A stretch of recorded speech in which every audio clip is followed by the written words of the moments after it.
Hi, I'm David Weegenaar. Now here's a game that was from 1983 August, round 2 of the South Island Chess Championships of New Zealand. And just to put it into perspective, have a look at the manoeuvring going on in this game. Now this guy I played back then, 1 year older than me, is stronger than me, but look at this game. And I'm not going to tell you whether I played well or not, but you be the judge. That's what I like to say.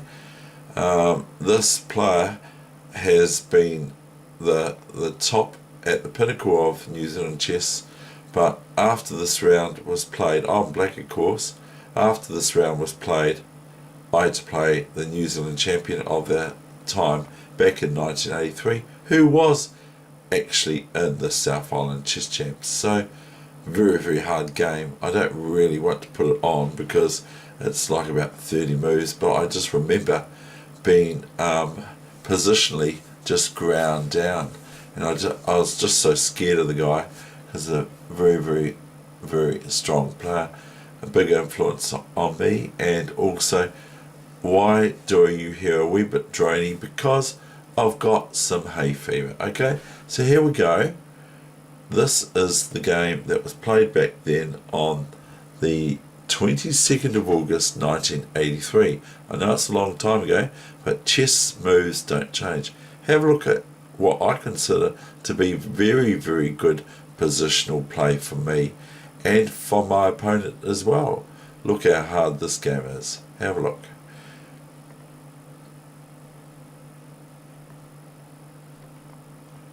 Now note the, I'm just adjusting the camera, note the moves that I play as black. A6, which is out of informators from back then, so I was reasonably well versed with my opening preparation.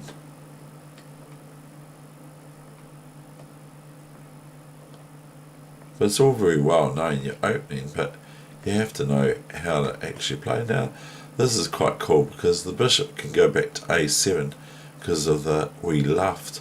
I played a6, so my bishop can drop back to a7.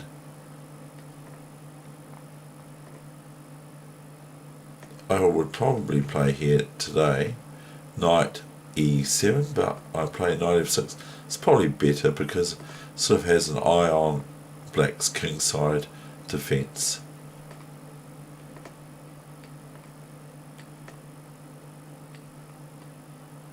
So here comes David Weegenaar, his sort of like in your face attack, knight c2, and I go, well, I don't want to swap off this black's good bishop, it's my best one, I want to move it back here and threaten checkmate. I'm hoping, but this player's no rabbit in that regard, so I go knight e4, a move that I like with an f5 pawn behind it, and here comes bishop f4, so I just go, I don't want to swap off this bishop, I've already said, so I go knight e5, f3, knight f6, conserving the pieces for white or for black, because guess what, if I play knight c5 here, then black merely gets met with bishop e5, threatening the queen. The queen has to leave the defense of the knight on c5, and thereby I lose a piece. There's no way out after that. So that's how easy it is to lose this game for black. Knight f6, bishop e3. Look at this manoeuvring, because like now white's just wanting to go to bishop c5. He's just trying to find a way into my defences, or whatever you could want to call it. I have to be very careful here. If I just think, oh, I'll throw my knight here, then I get met with bishop c4, and there's nothing I can do, I've lost a piece.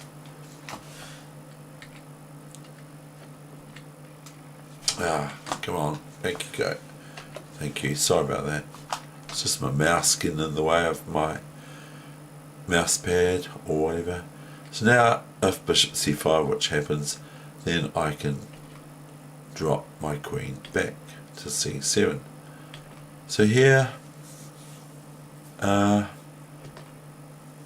not sure what's happening really, but I'm very impressed and pleased with the way I play chess. So I'm just threatening knight b2 so my opponent defends it.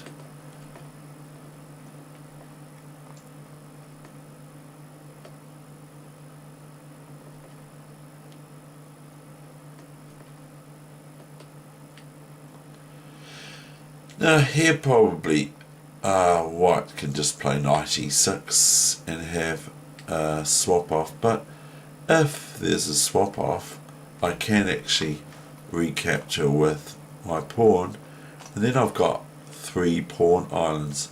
I'll have all pawns just about on white squares, but then I'd have the opportunity later on, as I do in games now, to be able to play e5.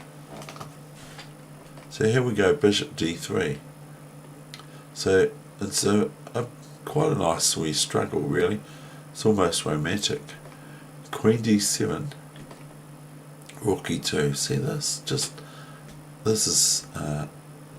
This player is a top player from New Zealand, 1 year older than me, and I do not drop names because I don't really want to go on about it more than that. Look at this. I'm not prepared to swap my good bishop for his bad bishop. Knight h5. This looks a bit odd, but have a look. Now I come and say, well, I will swap this though, and this looks like it's a mistake. But if white captures here and plays g4,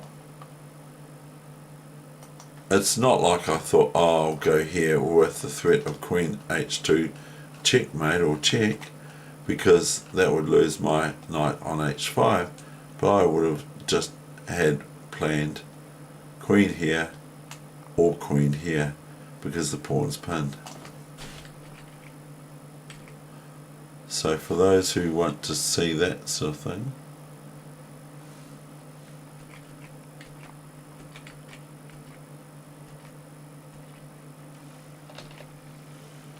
so my opponent played a threat now with rook b e1, threatening rook e8 of course, and winning major material and the game thereafter. So I go, look, see, I just move out the way. I don't want to swap off. I want to keep the tension. And I don't even move here. Now my position's starting to turn to fire because I'm threatening just simply knight here and winning material. But my opponent plays pretty well too. Now I go knight f4, and I'm actually threatening knight check as well. Knight takes queen. So my opponent goes bishop e3. I'll just show you that again. So my opponent here goes bishop e3. So if I go knight check here, my opponent just merely moves to g2, not to h1 check after check, because then I would take the queen with check and then think about the bishop if it still is attacking my my queen afterwards. So then to deal with it afterwards, which it wouldn't be a good idea for white to do. So this position here, bishop e3, white would play king g2, I'm sure. Knight e3 and bishop g5, f6, it's a different game, because now white would be able to take the knight on f2 and my pawns will be somewhat disrupted. Plus I have this weak isolated pawn here on d5.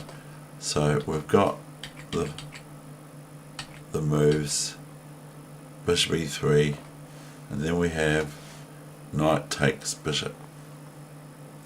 Now this is threatening now knight h3 check and knight f2. So white recaptures with the queen, and so I just take the booty and run. Knight e2 check, and my opponent does not want to swap off, goes and plays queen e2. h5, a la typical David Weegenaar. King g2 and king f8. Queen g3, rook de8. I actually recall that when I was a junior, some people came up to me at a tournament in Dunedin that I was playing in, and fellow chess players or whatever you want to call them, and they actually told me off for